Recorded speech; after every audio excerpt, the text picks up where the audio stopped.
So recently, I've been getting a lot of phone calls. People ask me like, "Yo, Camari, should I sell my stock now? The market's crazy. I'm losing money.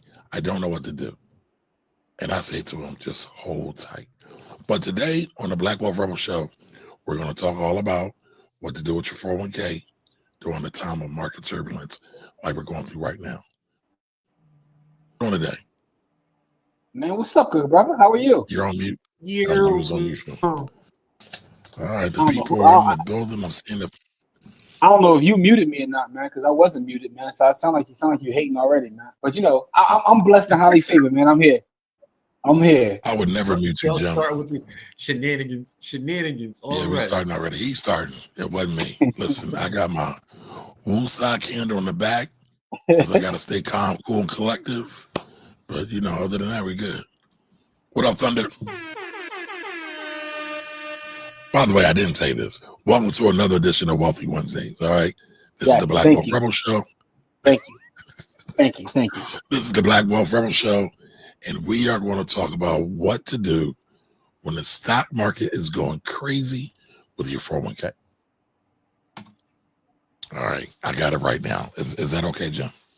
Thank you, sir. I appreciate your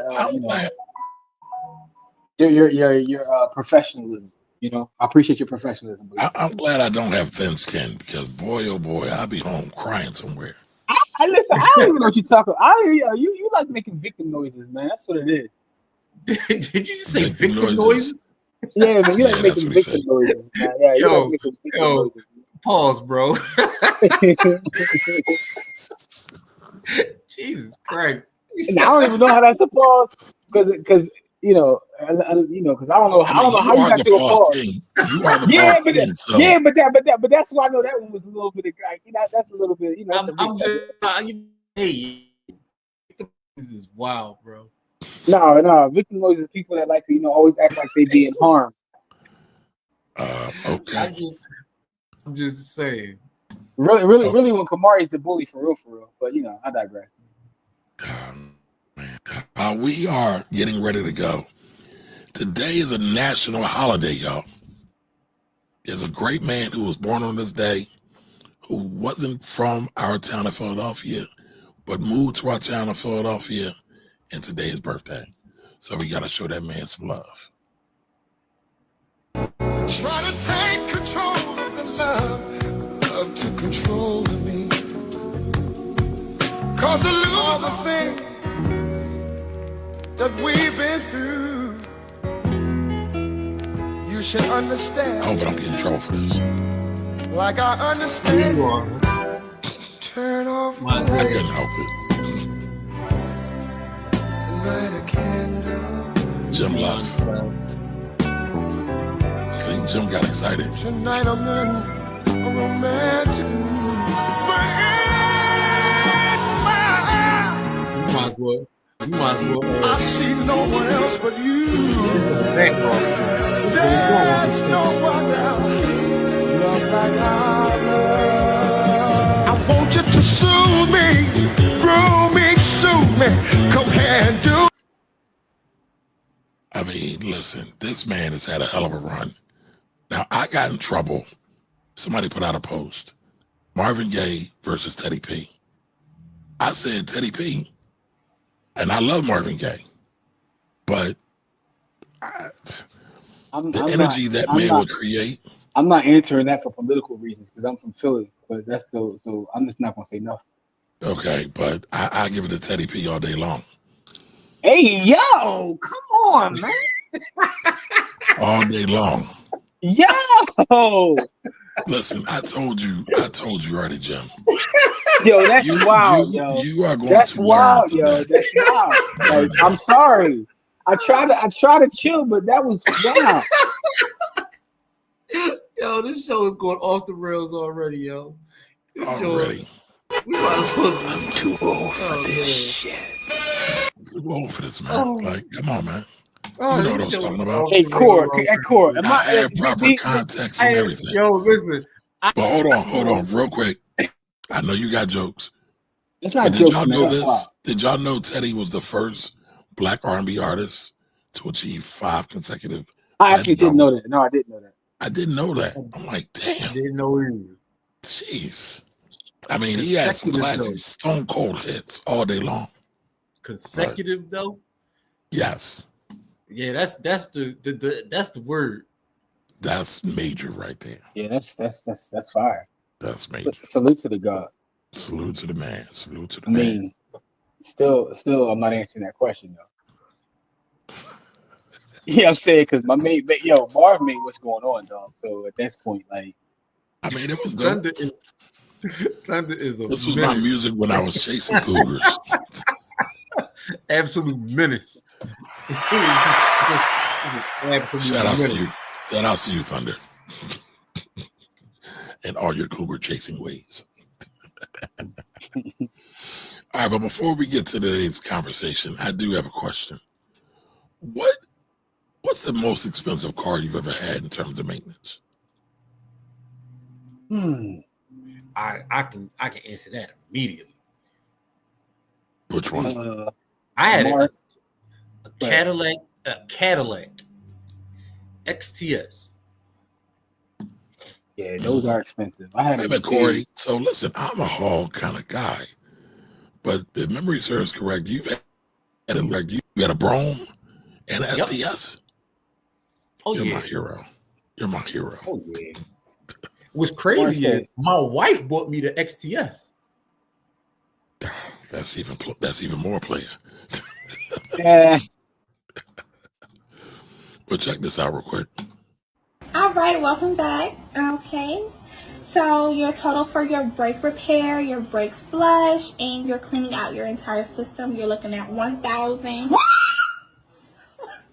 I'm sorry. You got to be crazy. I'm sorry, ma'am. We have payment option plans available for you. That's too big of money. Okay. Ooh, don't make me cuss. Okay, No. ma'am. No. Do you remember when we went over And you can tell she's a bona fide church lady. it in the beginning? And you saw It it? said $150. No. So Yes, it did. that's just parts. So What parts? the brake pads. You got to be crazy. No. So we have payment plans. Do you have your ID? Payment. I got payment plan for y'all. Woo. Okay. Wow. Now, I don't know any BMW parts you can get done for $150. No, but One thing my sometimes dad the always buck told me. $50 is like to give you the right to like bait and look. They're switch. supposed to call you before they do something else. Yeah, I don't know. That's crazy. Jigga got it. Jigga got it. Yes, sir. In the words of the prophet, Slim Charles. Shout out to Slim Charles. The greatest. The great. Jimmy didn't know what I was talking about, though. I didn't hear you. Jigga. Bro. I didn't hear you, bro. Well, Jigga heard me. Clearly, you weren't listening. The What did you Cadillac, every time I turned around, man, it was like $900 head, $1,500 head, $1,700. Like, damn, yo, ain't this No, the American? Mercedes though, they charge you a couple grand just for like a regular checkup, and if you don't go to the checkup, then you void your warranty. But Camari, what did you say? I didn't hear what you said. I said this lady. Hold on, let me find it for you. All right, welcome back. Okay. I said she's a bona fide church lady. Oh, okay. I got you. I'm with you. That's a fire bar. I mean, when Slim Charles said, Hey, listen, Slim you Charles said, cook. bona No, you fide cook. colored lady. No, you cook. Yeah. You cook right there. You know. You cook. But listen, all German cars, I feel like are a grip. Listen, man. Yes, they are. Yes, they are, man. You know. All the Germans. But I will say this. My dad always said, if you can't afford to buy a full set of tires at any time on your vehicle, or you shouldn't buy the vehicle. That's And a I great think that's piece of great advice, advice. yo. That's a great piece of advice. So it is what, like 3 years ago, I had a BMW. 4 years ago, it wasn't really that expensive to me, but it was an old BMW. It was like a 2012 when we was in like 2020, but still, like, Them tires were still grip, dog. no, for sure, but it wasn't more expensive than the Caddy. Caddy was out of control. Well, they usually got bigger tires. What What kind of Beamer did you have? I had a Was you- gold, was you- a gold XJ something. 3 whatever. Series? Yeah, it was. I don't know. Because you know what's crazy? I had a lot of expensive cars, but I don't really be paying them no attention. I really just take them to the place to get maintenance and put the oil in them, and you know what I mean, whatever Corey they clearly tell got me to more do, money than me. and just do whatever they tell me. I mean, I'm not a car dude, so I just go pay whatever they tell me to pay. Corey not a car dude, but by count, he had at least 2 caddies in a Beamer. That sounds like Corey's a bona fide car, man. And I had an XJS. I had a Jag. And the first car my wife ever bought me was a Lexus. So we got a Lexus, a Jag, a Beamer. This sounds like a Lost Boys song. Well, I mean, a lot of this stuff was bought with my own money, but she the one who went and actually bought them. So, Okay. listen, I let my wife decide what I drive around in because it really don't matter to me. That's some player shit right there. What up, Dina? Dina says, I brought myself an RD, 2019. Didn't need it. Just a stupid status thing. I'm not really into cars. I pay cash for it, though. Oh, what a flex. She got that trading that for not Forex, trading them futures. All right. Yo, I'm all for buying American, but Spy put hands and feet on me today, doggy. Oh, they did. Spy put hands and feet. Yeah, Spy put hands and feet on me today. And the crazy part is, when I first made the play, I was up a little bit. I was ready to cash out. I got greedy. And then, wait a minute, I saw you say something about that in the village. Oh yeah, I got greedy. Then I came out looking like Martin. You know what I mean? After Tommy Hearns got After put Tommy hands Hearns on laid him. hands on him. Yeah, oh dog, it's all good though. I'm coming back tomorrow. Like, I want my lick back. Like, you know what I'm saying? I'm spinning the block. You know what I'm saying? Like, you know, and that's on King David. Like, I'm getting you know. You gonna be smoking on that? You gonna be smoking on that Spy pack? I listen. They almost tossed me in the air today, dog. They almost, you know. Yeah. You know, it is what it is. All right, Thunder says, I'm all for buying American, but for longevity, Japanese all the way. Yeah, I'm kind of in that bag too. Spy almost put me in the air like Ashley Babbitt, but I digress. Corey riding around like Rodney and Clockers. Yeah, I haven't seen that in a long time. I haven't either. But listen, we're not going to be here long, but we wanted to talk about everybody that's panicking right now with their 401ks as we see the markets dip. Where's the market at right now? Anybody know? Man, I know. Let me see. If you put your hands upon your hips, I know that Spy are closing like the 560. So you know it's 568. Yeah, 568. Crazy part is I remember so I'm looking at it now. 610 contracts in like January. I was trading 610 contracts. We have 568. That is crazy. And the market's down 2.75% year to date. It's March. So we through about quarter of the year. This is going to be a rough year. But if you're in it for the long haul, we're not talking trading. I'm not talking trading. I'm talking about long-term investing. I'm talking about retirement money, yo. Your trading money and your trading money should not be commingled. At least that's my opinion. I don't know, Timmy. How do you feel about that? No, I agree. I think those should be separated. And you know, you made me think about something. And you know, I often talk to people about retirement, and people don't like talking about retirement. And it occurred to me recently that a lot of our folks, and I'm only talking about our folks because that's who I talk to. I shouldn't say most people I talk to, they don't even think about retirement as an option. They're like, yo, I'm never retired. And it's actually sad, but there's a number of people I've talked to over the last couple of years that was like, yo, I'm never going to be able to retire. Well, I don't plan on retiring either. But it's a difference between not wanting to retire and people telling me that, yo, I have never saved for retirement. I don't have any retirement accounts. And they just out here, you know, working, letting somebody else move their cheese. Yeah.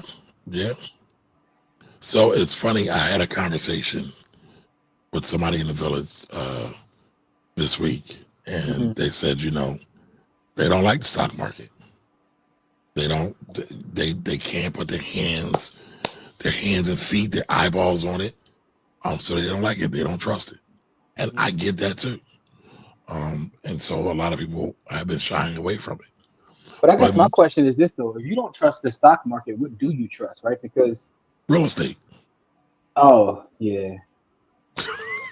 What do you mean? You are a real estate guru. No, listen. I've made a living off of real estate my entire adult life. I've never not gotten paid via real estate one way or the other. But if you distrust the stock market, the same people that control the stock market control real estate, right? And legally speaking, there's ways they take property, right? And I understand people say I want to put my hands, I want to be able to see it and touch it, but in my opinion, at least, real estate is no safer than the stock market, just because the same people that you are worried about controlling the stock market, they control the real estate market too. You know what I'm saying? Like, if those folks want to take your property, they can take your property. And in fact, they've done it. I mean, there's things such as eminent domain. Not saying that they're just going to eminent domain your random crib in the middle of the block, but a lot of black wealth was lost through eminent domain, through highway construction. I don't think we talk about that enough across the country, so what you're saying is right. No, but it's even beyond eminent domain. It's just like taxation. There's so many ways. So my thing is, if you don't trust one, you shouldn't trust any of them. That's the point I was making. But I do understand that historically speaking, why people don't trust the markets, but then majority of the wealth is made there. That's where the wealth is made. The wealth is made in the markets, right? So because this is because when you play the market, I shouldn't say play the markets. I hate people say that, so I shouldn't say it myself. When you invest in the market, you're investing in America. So if the market isn't working or it crashes or the market goes away, we're gonna have much more. We're gonna have way bigger problems than the actual the market. You know what I'm saying? So yes, I would agree. Yeah, so it's just that we have to really get out of our own way, and I understand that we have a lot of people that are skeptical or what have you, but it's tough, man. It's tough. But I mean, I think for me at least, the only way to combat this, right? So when you go back and you look at all the major crashes, the Black Mondays, even in 29, Don Cheadle calls that. Great show, by the way. Talking about House of Lies. No, that wasn't House of Lies. That was the other one. It was the other one. It was that was House of Lies. No, House of Lies was the joint. Oh, you're right. You're right. No, it was Black Monday. Oh, Black Monday. Right. You're right. You are correct, sir. Jimmy likes it when I tell him he's right. So you're right, usual. Jimmy.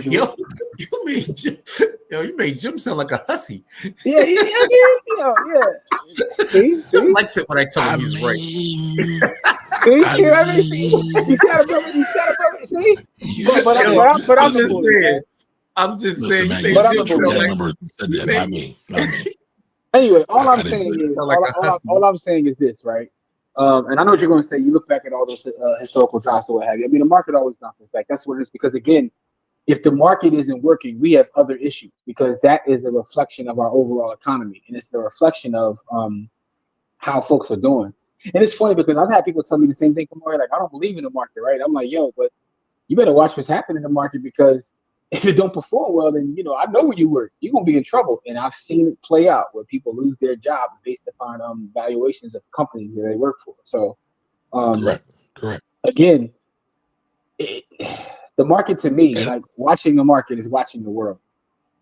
And talking about that real quick, a lot of people will get a job, they will spend all their money, they will live above their means, and then they'll be mad because the job lays them off and be like, oh, these jobs ain't loyal.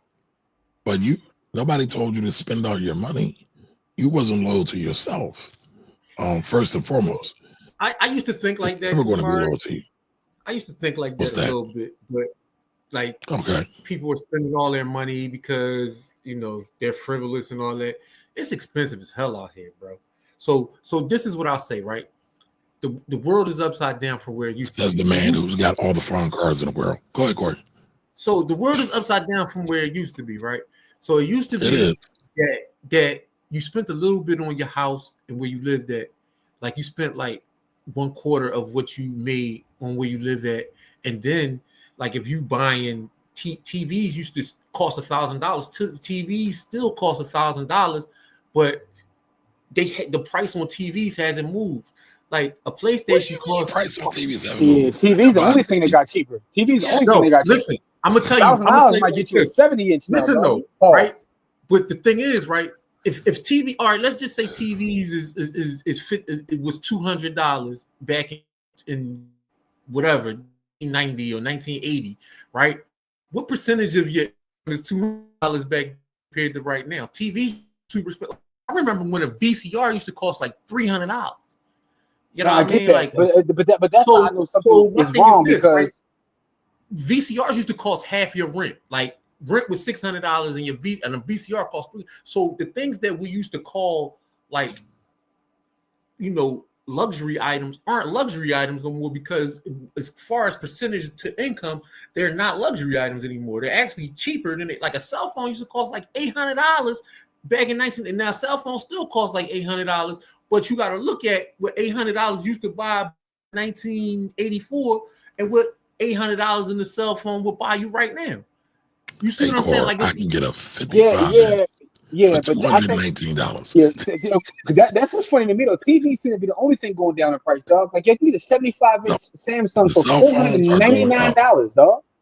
Like, but when I'm just talking about percentage. But even as a percentage of income, like a 75-inch TV as a percentage of your income now versus then is completely TV. I don't know how TVs do it, but TVs are actually going down in price, right? Because they gotta be selling on volume. So my thing is when you sell on volume, you gotta race to the bottom to be able to move your product. But there's the other part of this too, right? So even if things as a percentage of income are going down, there's certain things that a percentage of income that aren't, right? Which your rent as a percentage of income is increased. But that's the point that I'm making. It costs so much to live now. Eggs as a percentage of income is higher. So like I said, it used to cost you like less than 1/4 of your income to live somewhere, right? That's how dudes had 2 families, right? Because if I got a job that paid me $100 and I can in my my mortgage for the month, if I make $1,000 every 2 weeks and my mortgage is only $250-$300, I can have 3 families if I want. You see what I'm saying? 16 is dropping price fast, bro. They must not be the Tim Apple must not be getting them off like that, Pauls, because how did they get so cheap so fast? Yeah. But, so Corey, I hear what you're saying, Corey. But hear me out real quick. So some of the people I've been talking to have mortgages, have been in their homes 20, 30 years. They got mortgages that are $500 or less. What you're talking about is really kicking our generation and younger behind. Rents through the roof. I think the average rent in Philly right now is $1,800. I'm not sure of. And listen, 2-bedroom, 3-bedroom. As a percentage of income, that's probably like 50 to 60% of people's right. No, so that's crazy. But I'm talking about people who've been in place for a while and aren't dealing with, and so they didn't save their money. They've been trying to keep up with the Joneses, and they have not been, as Jimmy always says, being true or protecting their future selves. And so that's part of what I'm talking about. And listen, the markets are always going to go up. Eggs are going to be crazy. TV prices, cell phone prices are very subject to a lot of different things. I get that. But there are ways to live beneath your means. It's harder now. Yes, there's no doubt about it. Listen, I'm very worried about my children's future. When you look at your average home price in America right now, it's $400,000 plus ish dollars. What's that going to be in 20 years? My kids are only moving away if they hate me. Like I am. Yeah, but we talking about everybody, Corey. Now what's that going to do in 20 years? Like just for the community. What I'm saying is multi-generational homes. See, that's another thing, right? We used to live multi-generationally, right? When I was growing up, my great-grandpa lived with us, my grandmother lived with us, and then when my mom moved out, my uncle moved in. So we always lived multi-generationally so that we could keep costs down, right? And then when my uncle was ready moved out, my aunt moved back in. So my grandmother always had like a low cost of living. So it was always about, we always had one spot where the cost of living was kept down where we live multi-generationally. We need to get back to that. Yeah, Like, but we should. I really agree. So I agree that that is a solution, but I think it doesn't solve the problem, right? Because the issue is that the money is broken, man. It's kind of what I was talking about on Sunday, and it's also Yeah. part of the newest episode of Stack Sats and Die Trying, which is already in the village. Shout out to everybody in the village. It drops on YouTube later this week. But I'm talking about broken money because the fact that our money is broken is what is causing all of these issues. Because the fact of the matter is, you shouldn't. I mean, that should be a decision that you want to make. But real estate has moved so far away from its utility value, and being someone who studies like real estate valuation for a living, I've seen just how far it's went away from its utility value. So when we talk about buying real estate, even the 50s, 60s, 70s, all throughout the late 20th century, a lot of it was still based on utility value. But what happens is real estate started becoming a savings account and an investment for people when real estate is really meant to be somewhere for you to lay your head. Right. And what you find is specifically people that come from different countries. And I know there's a lot of Asian buyers that come into the U.S. to buy property. And what's funny about it is there are several condos that I've seen where they own multiple units and they're not even using it for the utility value. They're really using it as a store of value because they want to get money out of their country. So what happens when you start having people that bring money from other countries into this country just to pour it into the real estate because for them it's a better savings account. And what happens is if I have a condo, right, with security there and a gated door, I can buy several units and it's like me basically stashing money in the bank. But what happens is now you're taking that away from a family that needs somewhere to live. It's lost its utility value. It's become an instrument in the financial sector, which it was never meant to be. Real estate was not meant to be a financial instrument. Real estate was meant to be somewhere for people to lay their heads to raise their families. Because our money is broken, it's become that. So until we fix the money, we're going to have a problem. Or, we're never going to fix the money. You really think a country that is war hungry as this one is going to fix money? You can't fix the money and go to war. If you fix the money, then you can't go to war. All right, but let's not get. So, All right, right. Go ahead, Kamari. I don't want to go off the rails. Yeah, so we're talking about 401ks. Listen, the conversation we're having though is a real conversation, and it's definitely something. But it's all related to it's all related to the market and your money. So I see this comment here, right? So let's try capitalism. Welcome back, by the way. It says in 20 years, real estate. What's up? Let's try capitalism. Birth rate is 1.6 and the baby boomers will die off. I don't know if that makes real estate cheap again, right? Because what will happen is the boomers that die off, those properties will be inherited by someone else. And the fact of the matter is because it's a financial instrument, there's so much money tied up in the market. It actually can't be cheap again because if it becomes cheap again, then our banking system is in trouble. Our banks have so much money tied up into these bricks that it's almost impossible for real estate to be cheap again because then they're upside down within those things. And that's going to be a problem. Pull that comment back up, Jim. Because listen, they prop the market up. The banks prop the real estate market up. Let's not get it twisted. And the Fed does too. But the other point about this is inventory is still super low. And that's one of the many factors, economic factors, that's keeping prices so high. But they ain't got no stuff for that. The market crashed because we had an overabundance of inventory without enough bodies to go in them. So that's really where the market crashed. Like in 2008, that's really what bad. What Jim is talking about really crashed. Well, people couldn't pay the mortgages though. That's the other part, right? So it wasn't. That's what I'm saying. Because people couldn't pay the mortgages, all of those mortgages got sold off, and all of that inventory came back onto the market, which made the housing market crash and get cheaper, so people could buy in again. Well, no, the housing market crashed because there was no money to buy said houses, right? That because the money was so plentiful before then. Once they put the caps on that, it became problematic. But think about supply and demand. This is what I'm talking about with like the foreign buyers or what have you. There is no supply, and there will be no supply. Like so, even with like those falling off, all those, and that's the other part about our real estate market when you look across the country. Because what's happening in real estate markets are you have conglomerates and hedge funds buying a lot of residential property, right? Yep. So even when I look at our local market and I'm studying the data in terms of sales month in and month out, and I'm going to drop some content about that later soon. A lot of it is investor sales. So you have people pulling together resources to buy these properties. So when you talk about supply and demand, it's not that it's going to be like, you know, a bunch of mom and pops like dying and someone can move into the houses. It's going to be owned by a company anyway, right? We're all going to become a bunch of renters. But the IMF told us this already. You're going to own nothing and be happy. That was their words, not mine. All right, but coming back to the problem right now, right? So how should someone manage fear, especially amongst all this misinformation that's going on? Go ahead, Corey. Managing fear. It's about outlook in time horizon, right? If you are looking to retire in the next, 5 to 6 months, you should probably go into cash and do your thing. You know what I mean? But if you're not looking to retire soon and you're not getting involved in the market,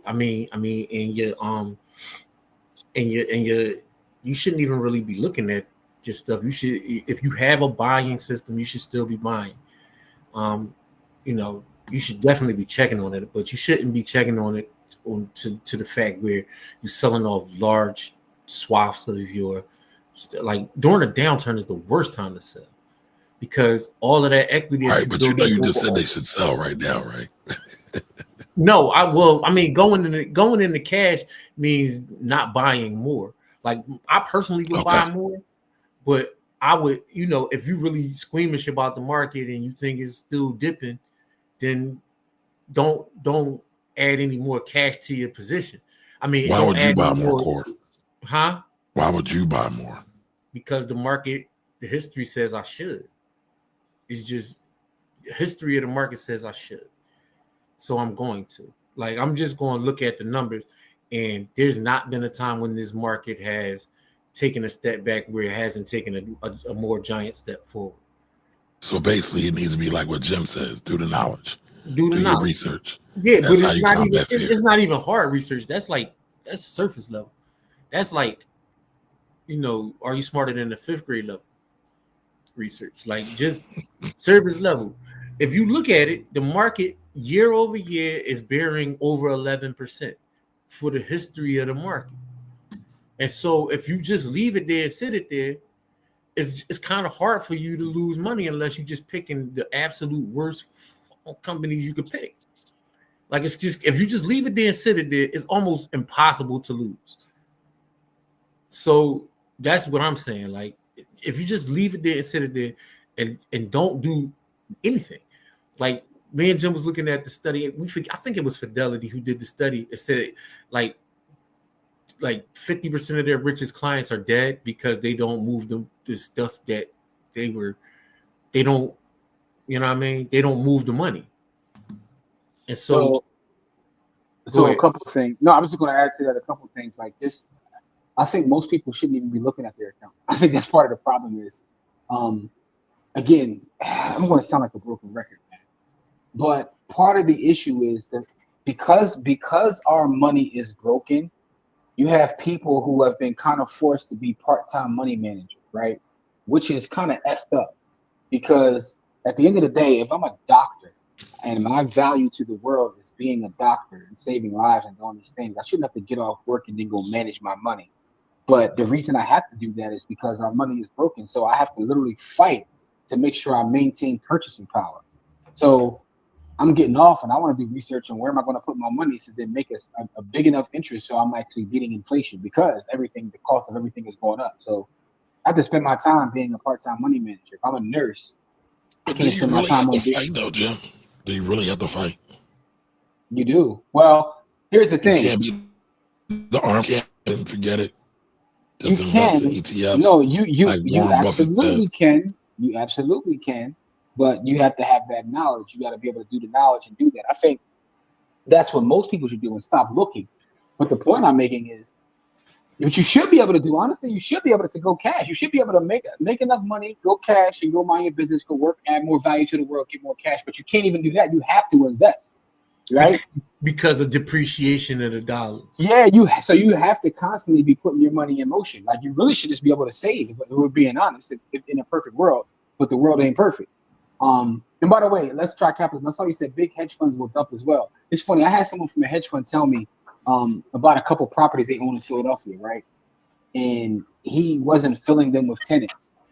And I'm like, dude, they're not filling with tenants. He was like, we don't have to. He was like, we have enough money so we can wait for an A1 tenant. We don't have to be in a rush to fill tenancy the way that an average person does, because to them the house is just they're playing the game.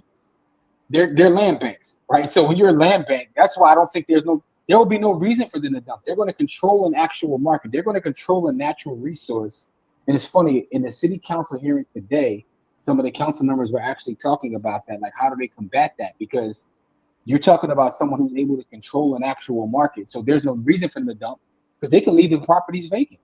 So TCTC says, I felt the house crash was the mortgage products were risky, and as prices went up, salaries didn't adjust, interest only, and then yes, that's true. That's what I was saying. Like, yeah, it was so many things happening right then. Right, it was multifaceted. Yeah, it was nasty work. It was Listen, I personally experienced before the crash how crazy those mortgage products were. I had did a deal where they gave me $250,000 and I didn't even show my driver's license. Once that happened, I was like, oh, we in trouble.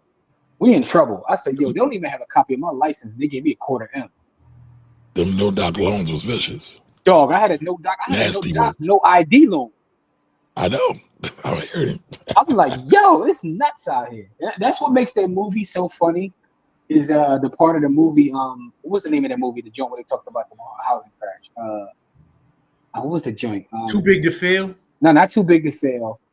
The other joint with when they showed the people that actually predicted it and made money doing it. What was the name of that joint? I forget. I know what you're talking about, but I forget. But it's a part where he goes into the strip club and the stripper is talking to him about buying the property. He's like, oh, that's how it really was though. That's what made the movie so interesting to me. Like that's how it really was. That lack of demand starting to there will be no lack of demand. Land is a finite resource, man. Yeah. Physical, environmental, government, social. Lack of demand. When's the last time we had a lack of demand for land in this country? Especially on coastal cities. I'll say that specifically. In coastal cities, the data shows that we haven't had a lack of demand. Even in 08 and 09, there was demand, right? During the Great Recession, there still was a demand for land. Because here's the thing about capitalism. You always have somebody that has capital because money is moving. So if one person's losing, it's going somewhere. That money is moving. So from a coastal standpoint, you can go all the way back to the Great Depression. There's never been a lack of demand. Right, but let me address this real quick. So TCTC, it says, I thought the house crash was the mortgage products were risky as prices went up, salaries didn't adjust, interest only, and then full became due. So yes, that was part of it, like Jimmy said. But think about it like this as well. A lot of houses, that mean we don't talk about products. They bought houses because interest rates were super low. They were buying these adjustable rate mortgages. They were buying too much home for their salary anyway. Even we talk about before interest rates going up. They're buying with adjustable rate mortgages. Interest rates didn't go up. They can't afford the product, kind of like what you're saying. But then people just abandon their homes. Like many people forget that people was straight up walking out of their cribs. And then so a lot of mortgages get sold in the secondary market. Nobody is paying that. The banks who are servicing those products, they're not getting any money. They have to write them down on their books. And then that's where it became a house of cards and the domino effect came in. So it was nasty work all the way around. All the way around, yeah. Yeah. The banks were being greedy and yes, they were. But blame your government because look up Glass-Steagall. Look up the Glass-Steagall Act and how that was reprieved. We had it in place. They got rid of it. And this is why that was able to happen. So it really goes back to politics. Government and banks, what's the difference? It really goes back to politics, though. No, it does. But what I'm saying is bankers are our government. you want to really, don't let I me get mean, my tin. you Don't let me get can. my tinfoil hat, but I mean, if you want to be the conspiracy theory guy today, go ahead, rock out. I There's won't not- disagree. but I don't And even. I listen, don't even think that that's are a not a conspiracy theory. though. I don't think that's a no, conspiracy. listen. Every time, almost every time, a new president goes in, somebody from Goldman Sachs goes in. So I'm not saying it's Yeah, conspiracy I think they per do it in our se. face no more. That's the funny thing about conspiracies. I think a lot of conspiracies don't even exist in 2025 because they play right in our face now. I'm not. I don't agree with that. But go Dog, ahead. they jump on group chats and then invite you in while talking war talk. Like it's like, what you talking about? No, those folks are just idiots. The whole administration are idiots. No, that's But yeah, first of all, that's treason, and everybody in that group chat should go to jail. They invite you to crazy, the group chat. Like so That is crazy. the very definition. You are letting out state secrets. That is the very definition of treason. Yeah. All right, Pastor's in the building. Pastor says, you can look at any neighborhood and see empty retail space that sits for years. Why? Because they're owned by corporations who can afford to sit on their property. That's a fact. No, that's absolutely true. But that's why I said like specific. That's why I'm going to be specific to the coastal cities. And the reason I said the coastal cities is because I look at data all across the country.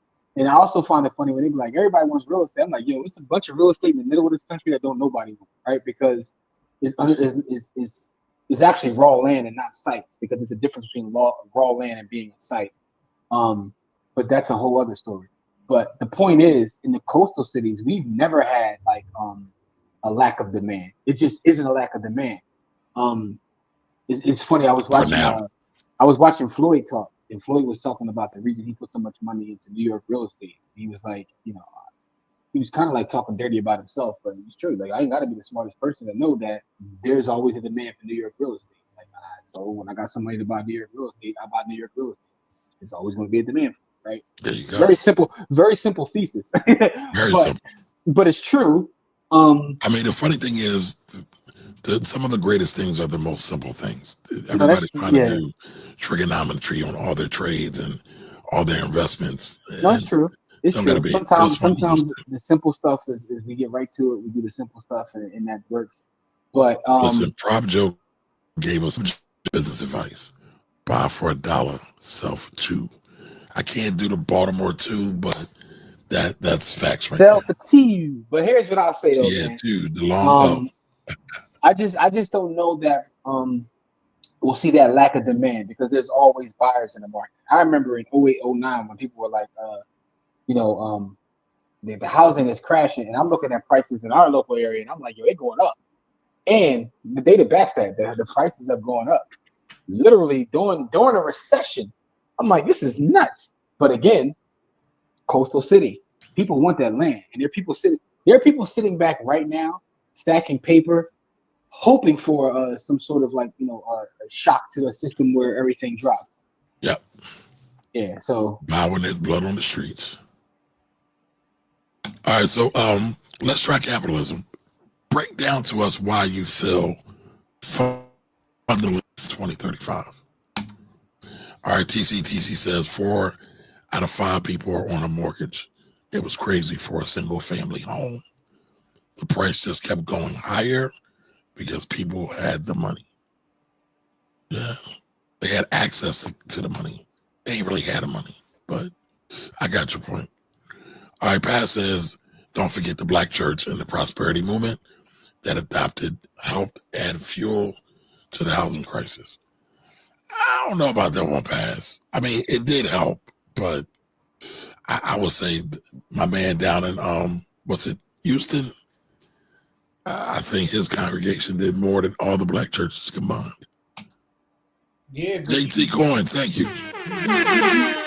So this is like something that we all talk about in a roundabout kind of way, but we talking about exceptionalism, right? Like those people there did an exceptional job, but we talking about around the country. Now, Black. So this is something that I've been talking about since I've been on the book. There are no Black churches where there are no Black people, right? You can like the reason why a lot of these Black churches that brought up all of this stuff and got the church fund are going defunct is because the people can't afford to live in the neighborhoods where the churches are anymore. And white people ain't going to no black churches, and neither is Korean people or Japanese people or Vietnamese people. Ain't nobody going to no black churches that don't, where in a neighborhood where it used to be, 85% black, 95% black, and now it's only 20% black. Like the churches are part of the reason that people have had to move out of the neighborhoods where the churches are. And it's not, and I'm not saying this on no like churches are the devil. I'm just keeping it a thought. Like if it's all going to the building fund for the church, what's left for the people to serve themselves and stay near where the church is at? So let's try capitalism says we did have a lack of demand in the coastal cities in the 80s and 90s. I remember it vividly. I bought lots of houses in the 1990s. Go ahead, Yeah, Jimmy. but the median price of a home hasn't decreased since 1977. And the 70s is the last time that we saw a dip in the median price and we talk about demand. Demand has been there since 1977. That's what the data says. So even if Now, you bought a Jimmy, lot of homes, is that nationwide? Is that location specific? so nationwide, when you put Okay. everything in aggregate, the median home price is always rose. And it was interesting about that is like, I mean, in 08, 09, you saw like a small dip. You could chart this whole thing out. But when you look at it, it's been like since 1977 that we saw anything like that. But the 1970s had a lot of stuff going on. That was also High interest rates.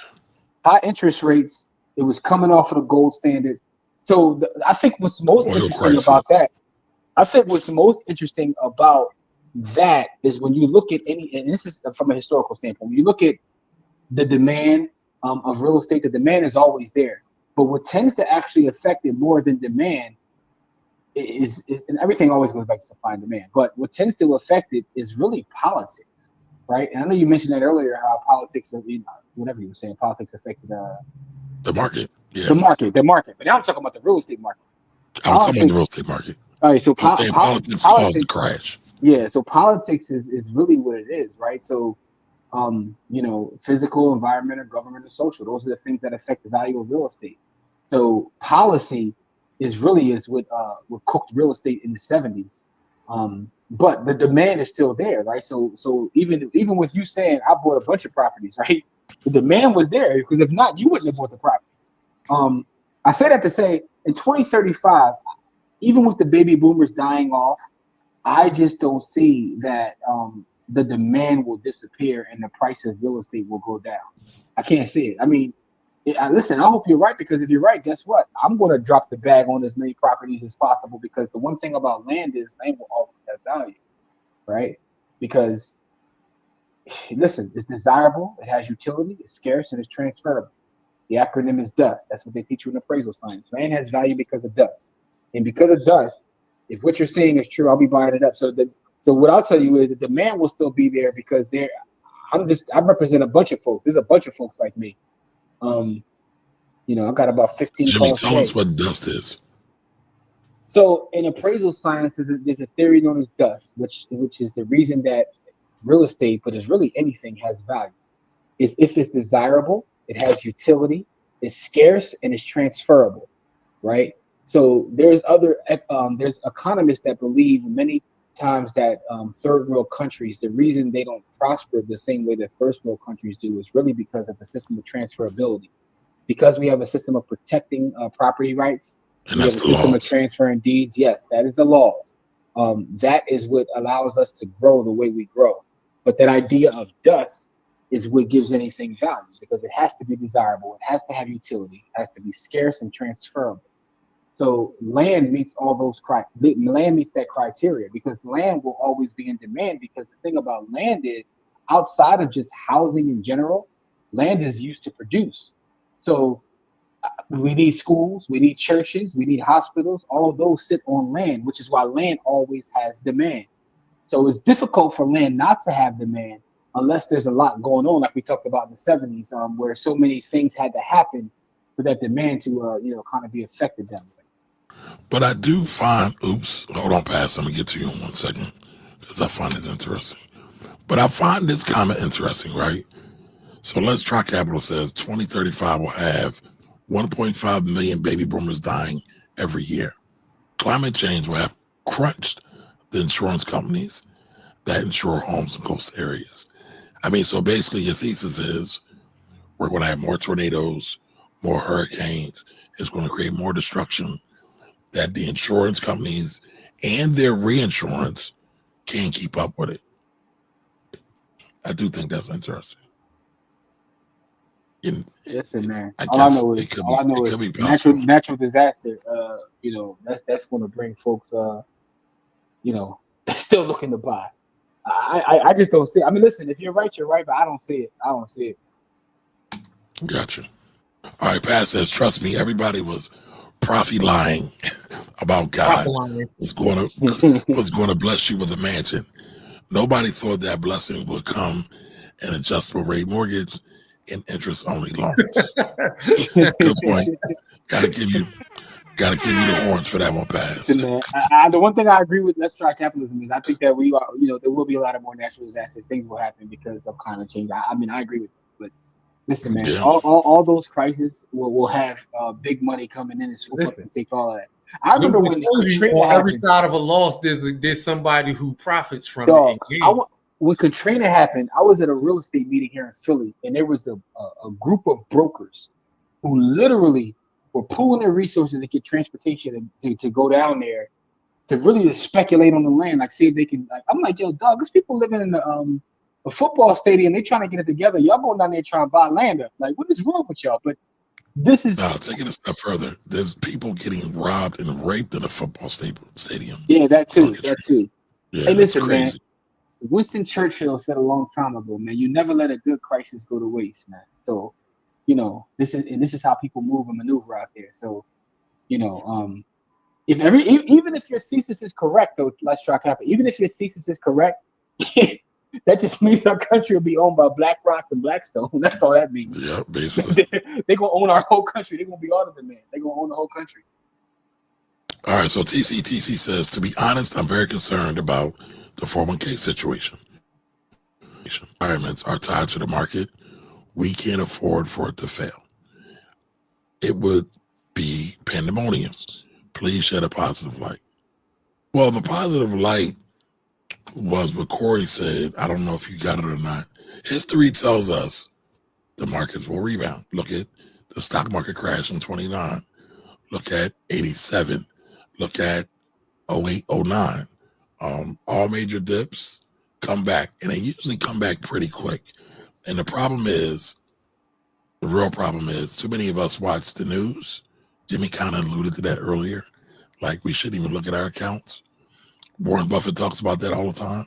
Turn your TV off. Turn your TV off. Turn your TV off, right? Kendrick just told us that, right? The great prophet that has noticed Kenny Kung Fu Kenny.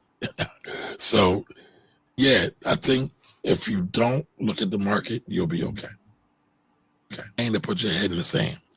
What I'm saying is that you don't need to worry about all the daily intraday movements. Create a good asset allocation for your retirement. Let it rock and keep it moving. Now is not a time to go to cash. Not right now. Even if you are about to retire. Now is not the time to do it. Wait. Get an extra job. If it's that bad, go work at Walmart. Be a greeter. Seriously, I'm not even joking.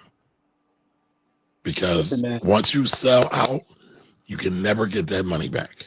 No, you can't. And here's the crazy part, right? So, a couple weeks ago, Dax had to die trying, which is in the village, by the way.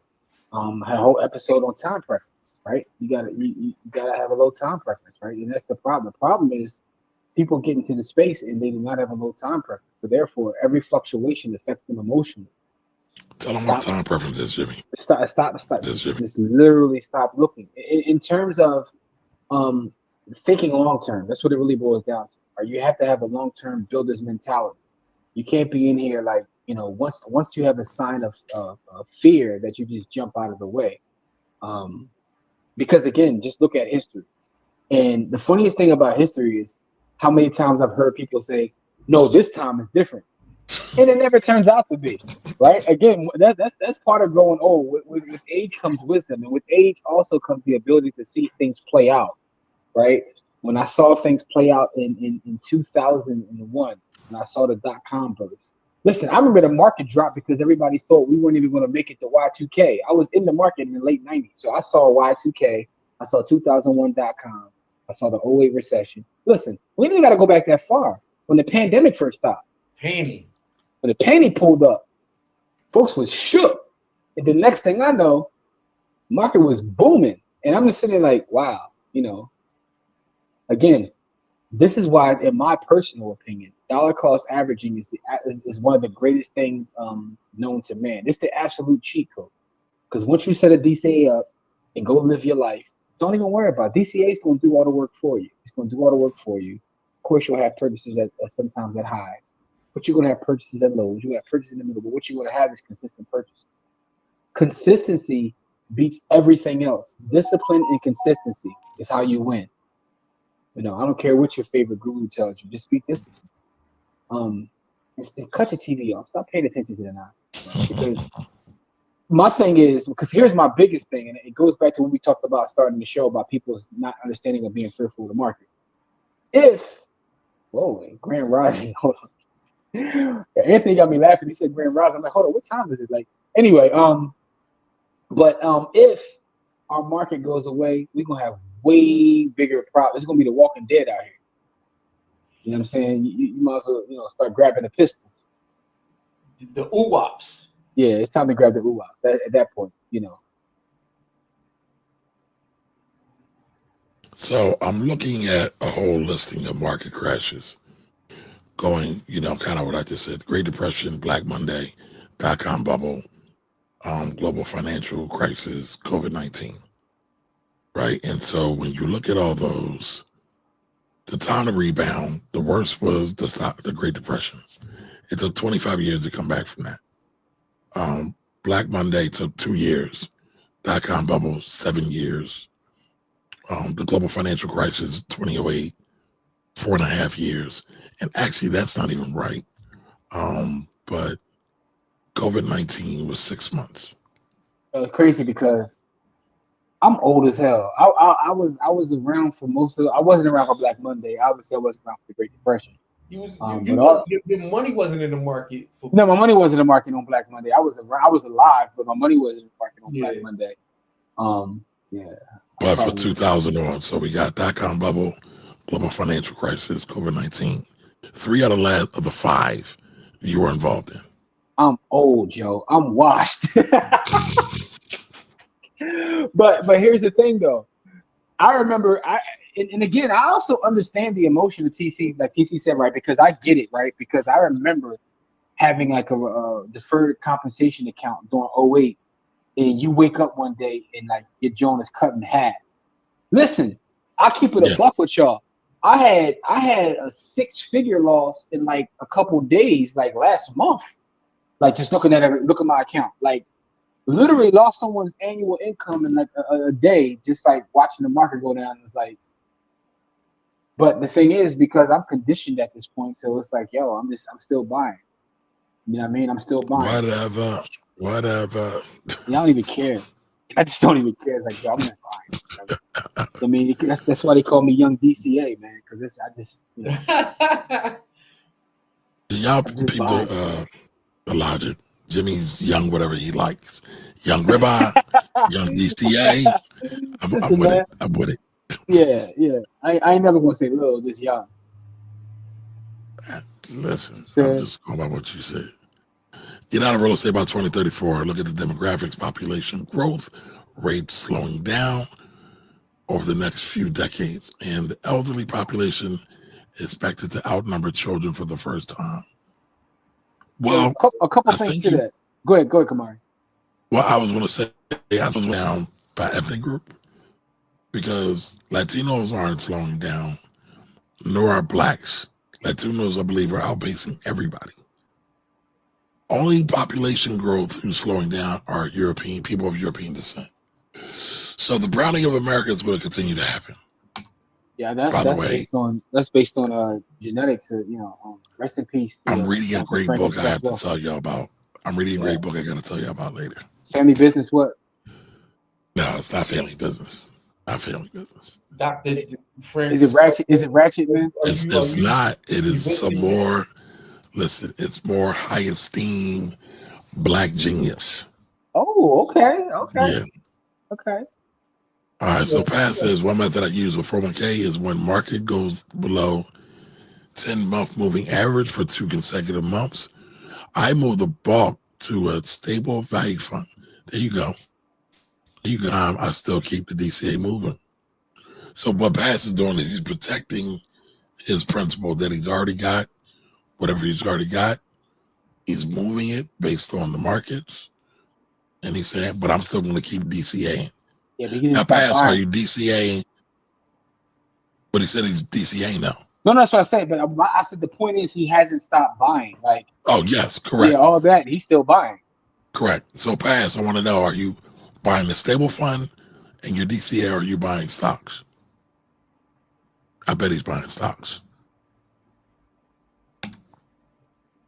All right, T says, maybe I'm unnecessarily concerned, but it just seems like too many people know and are able to invest in the markets, whereas it was quite like that in the past, where it wasn't quite like that in the past. Yes, but the markets are the market. Supply and demand is still supply, and now is a worse time to buy. I mean, or sell. Let me just put this in there, right? This is not education. This is for entertainment, educational purposes only. We're just sharing with y'all what we've experienced over our careers. Yes. I know Jimmy and Corey both were financial planners, along with myself. Every time people sell, Corey when wasn't. market crashes, I wasn't a financial Corey, I won't put that. I won't okay, put I'm that dirt sorry. in his name. Yeah. I'm I sorry. definitely sold insurance, but I wasn't. Okay, all right, well, close enough. But listen, every time I've seen people sell during a market crash, they always come to me crying later. Yeah, Literally. I can Literal co-sign that. tears. I've seen it every single time. Every single time. Crazy part is the thing about doing this for a long period of time. Like a lot of folks that are watching with us have either been doing it a long period of time, or because they rocking with us at this point, we've been podding for 15 years. Like, you've seen things, right? And I just sit back and think like, yo, what if I could go back to 87? Like, You would have kept buying. You would have yeah, bought like, more. hindsight is 2020. But I'm like, damn, like, I remember I used to tell my mom all the time, like, yo, when I would be studying in school, studying finance, like, yo, if you'd have had this and you would have saved this for this amount of time, I was like, why you ain't never buy a share of Coke? She was like, from where? She was like, I ain't had it. Like, I don't know how to do none of that. Like, Should we have had never a taught her. knowledge. Yeah, but I'm like, what I mean? Because I used to do like, especially like companies that have been around for a long period of time, you start to go back and look at the numbers like, man, if only I would have put, 2 shares of this back in 1945. And it's like, yeah, a lot of us weren't even able to buy in 1945, but I digress, man. So the thing about it is, I see what he said. Looking at historical recessions is more helpful than crashes. I mean, you could look at either, to me at least, but because I think the point is the same regardless of what data point you're looking at. Correct. The point is time in the market versus timing the market is the overall point, and it's just to focus on stacking assets and reducing liabilities. And so I'll push back just a little bit. Recessions are an economic thing. The market crashes are a market thing. We've been in recessions a lot of times. Folks don't even know it. They don't even We have one see right it. now. Right. So, it's yes, they're definitely correlated, but they are not the same. They're not the same. But I don't think he said they were the same. I thought that he said that that's a better barometer in terms of what's more helpful. I don't think he was saying they're the same. Okay. But the point I was making is, I think either the point is Either not way, about. Is Yeah, that's what I was saying. Either way, the point is market and the overall gains of the market. Like, if you look at the overall gains and losses of the market over a year, you'll see that most of the gains are made on like 10 days of the stock market year.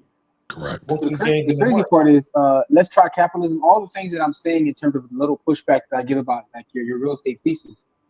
The crazy part is, I'm hopefully will be out in the game by 2034. Not because I don't want to be in real estate, but even if I am in real estate, it's going to be on paper only, man. I'm trying to become the bank. I want to get on the banking side. I don't want to listen. I'm tired of the landlord business stuff. I'm you know, that's why they call me LA REIT, man. You know what I'm saying? I'm moving more. I'm moving into straight REITs, dog. So you're not gonna be young REIT No, man. LA REIT, man. You know what I'm saying? LA REIT. You know, Okay. you know what I mean?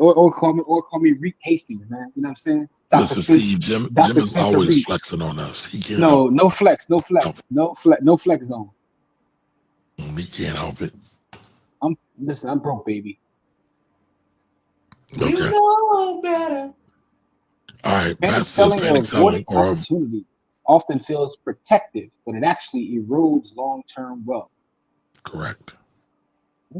Buy when there's blood on the street, y'all. Buy when there's blood on the street. All right. Let's Try Capitalism was telling us about all the recession dates. Good information. TC says, I'm a retirement stock believer. My account supported my first home purchase. I'm just side-eyeing it. Yeah. Are you ready to retire? TC question. Are you ready to retire? When are you ready to retire? First off, rest in peace, Stuart Scott. Second of all, you know, I get it. I wish that more of our folks would really participate in the market. And the reason I say that is because working in real estate, it pisses me off when I be like seeing folks that have had the knowledge and sometimes things that get passed down where it's like, yo, I want to buy this property. So I'll put a property in the market, you know, and someone from a different culture will come and say they want to buy it. You know, we always ask for proof of funds. And they show me like a brokerage account that's like their granddad's brokerage account that went to their dad, that went to them. And it's like, yo, I got 200 bands of cash to buy your property right now. And it's like, right now. Yeah, right now. And I'm sitting there like, and meanwhile, our folks like, yo, I don't believe in that. It's like, they run in the bag. Oh, we over here talking about we don't believe in it. It's like, you know, They it's playing a different game now. Yeah, it's a little frustrating at times. But I think that's why, you know, just having the conversations out loud and in public is really important because I know for a fact there are people that are in the market now because of the work that we have done. You know what I mean? So I'm proud of that, but I feel like more of us need to participate. And once we understand how everything that happens in the world, right, is connected, and you know we're participating in the system. Now, I know there's a bunch of my, you know, Hotep friends who gonna watch this and cuss me out, and they're gonna say we need to tear the whole system down and build it. I get all that, right? But until that starts, I gotta get this paper, man. All right, so Pat says, I'm buying the same stock funds I was buying before. The stable value move is to protect capital, and I don't even do 100% of that. Gotcha. That's an interesting strategy. Shout out to Bass. TC says, I definitely believe in not selling during a crash. It just hurts seeing the amount reduced.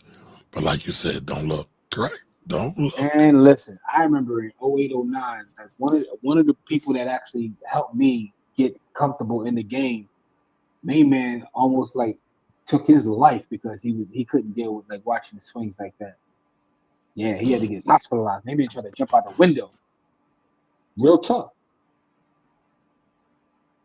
That's crazy. Even if I was close to retirement, I'll be building a cash reserve of at least 1 year expense. This will protect from having to sell it at inopportune times, giving your investments time to recover. That's a bar. Hey, listen, Pat. When I tell people about having reserves, right? They were like, you know, I think it's bigger than emergencies.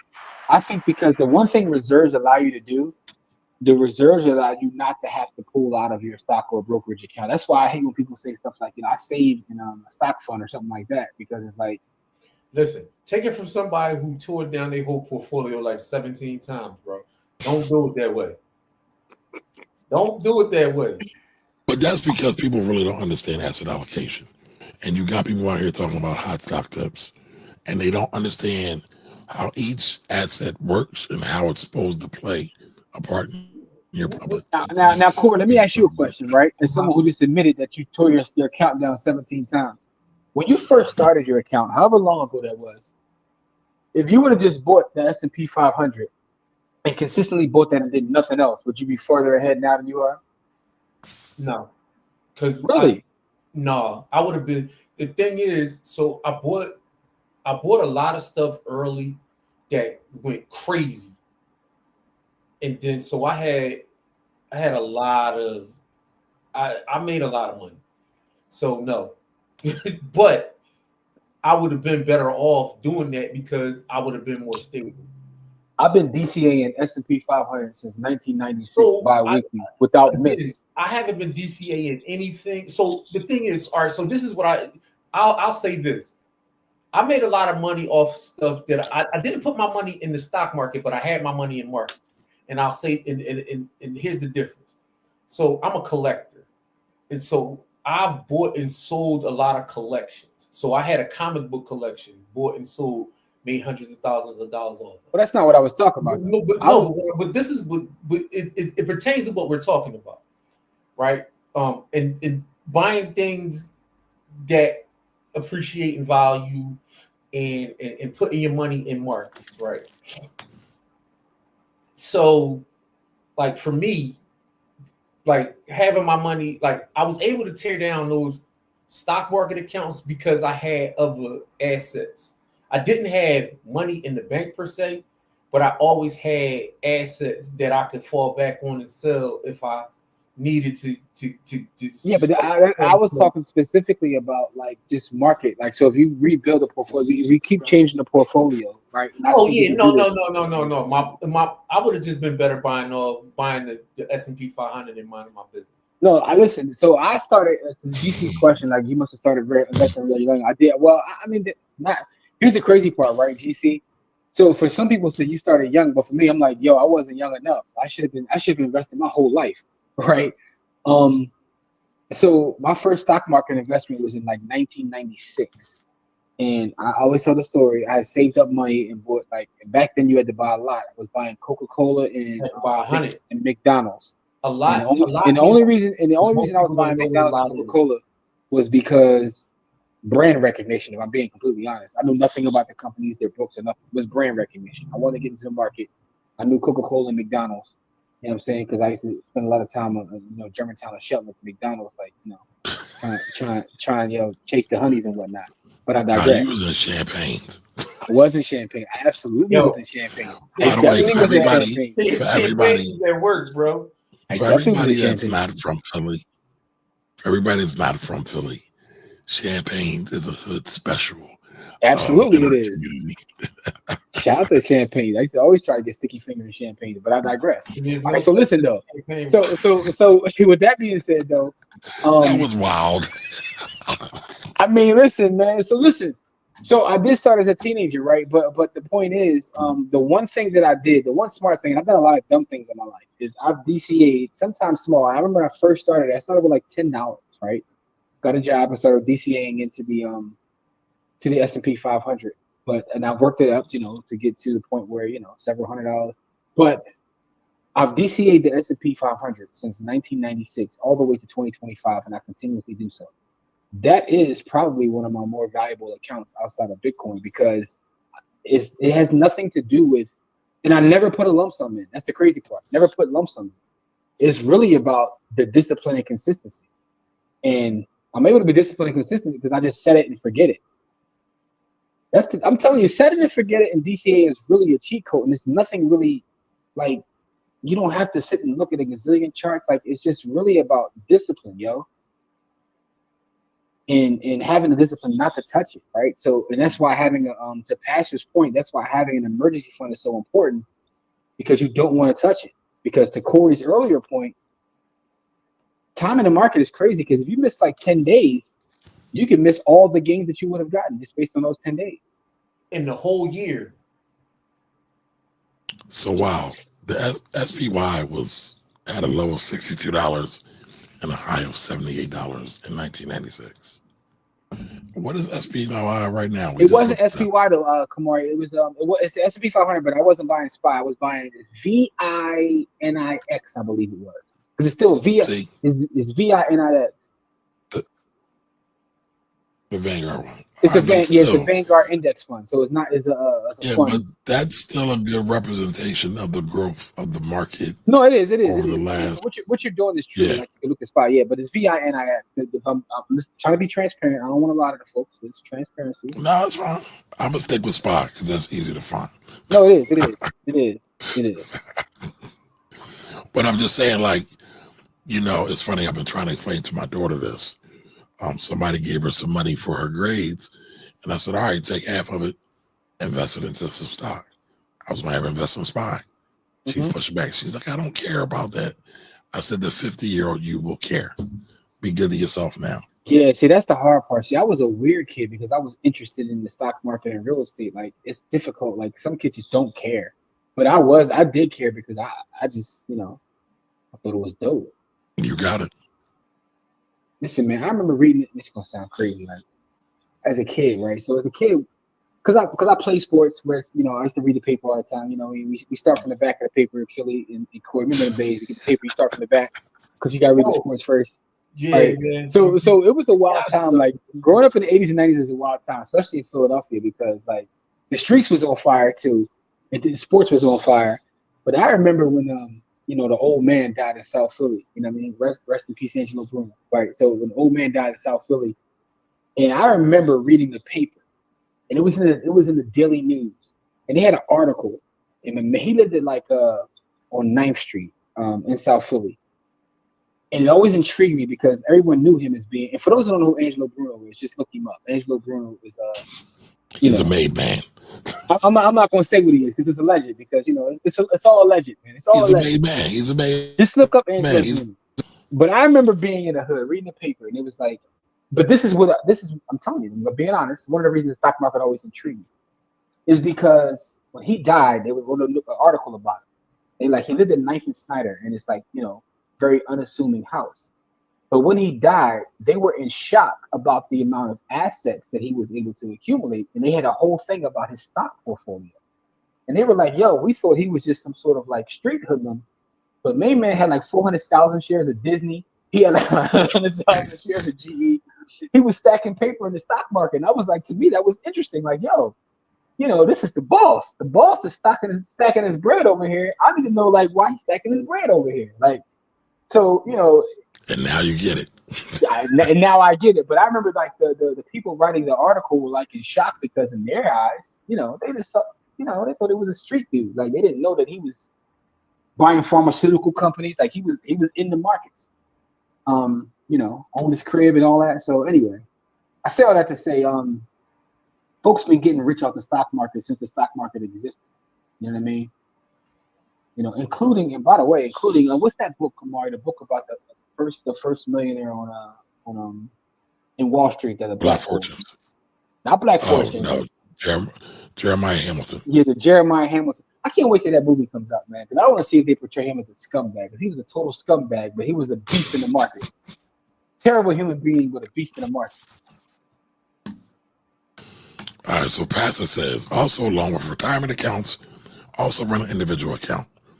With the individual, you can borrow against the assets and use that as a type of cash reserve. This is why the Roth 401k is powerful, because you could borrow from that and it has other retirement benefits. Yeah. You must have invested really young. You see, I was like, I think I bought my first stock. I had to get a retirement account, a parent account at first at 17, then 18. I was right before I turned 18. Yeah, Erica, I appreciate that. The queen is here, y'all. The queen is here. Legend. Jimmy, you're only 32 years old. You won't buy in 1986. Listen, I appreciate that. I appreciate that. Wow. Yeah, Jimmy's wild. Yeah, I know why he said that. He heard my champagnes comment, like but it is. Yeah, I heard it. I know you heard it too, but I'm just trying to be honest, man. I like to be honest with our folks listening, man. Very transparent. TMI. There is TMI though. Nicole, what up? What up? I've never been to Champagne. It's okay. It's a fine dining black-owned establishment. All right, so Pastor says in the 70s, the Jeffersons TV show was trying to put black folks on. George was an entrepreneur to establish a relationship with a banker, and he invested in stocks and commodities. Did Yo, Eric Monte write that? I know he owned his Jefferson? condo and all that. I gotta go back and watch. I don't remember George talking the stock game, but I mean, I probably was laughing. So, But but listen, what George did was the blueprint, right? He had a business. He moved on up. He was living next to white people. Moved on up. Moved next to more white people. As I think about it now, listen, man, I but don't. his business is what fueled it all. My favorite show of all time is Sanford and Son, right? And it's to the point where I've watched every season multiple times. And I don't know if folks remember this because a lot of folks stopped watching towards the end of the show. But when Fred finally got some paper towards the end, he bought an apartment complex and he called it he used to go the Sanford Arms. No, I don't remember that. Yeah, that was towards the latter seasons. Fred went and got the Sanford Arms, man. He had a little apartment. You know what I mean? So Fred was on the real estate game back then. But I gotta go back and watch George, because George definitely was about that paper. He had that dry cleaning. See that dry cleaner money. There's a lot of money in dry cleaning. People be sleeping on it. People sleep on it. Yeah. But I mean, after all this is said, we said a whole lot. But at the end You got a of the day, black dry remember, cleaner in Philly, Camari? there was a mobile black dry cleaner. Got Laundry, I believe their name is. Okay. I gotta look and see if they're still in Yeah, business. my wife did some what's the joint? Did some notary work for them. I usually use the Laundry Cafe. That's owned by black folks too, right? Now, where's that at? So there's a couple of them. There's one at Front Alley in that shopping center. There's another one on Fox Street, and they got a third one on like Broad and something or another. But they Oh, nice. But I don't know. That's So dope. they own the whole thing, which is a huge like laundromat. And they do like dry cleaning in there. But I always wondered, I don't know whether they like sub that out. They have a whole section of the laundromat that you take, stuff for the dry cleaning. I don't know if they own that whole infrastructure. I don't know if they're like vertically integrated. Okay. Well, anyway, y'all, again, your retirement, protect it, right? Protect your bag, protect your peace. Yes. Study markets, study asset allocation. If you got to, get a financial planner. Listen, come into the village and ask us questions if you want, right? Yes. All you got to do is come on over to www.blackwealthrebels.com. And we've all been in the markets, all been licensed at some point. We ain't charging you nothing. We just want to see y'all do well. So y'all stay great. Keep investing, Don't sell. Don't panic. And keep making money, y'all. Till the next time, we'll see y'all later. Peace. Black Queens forever.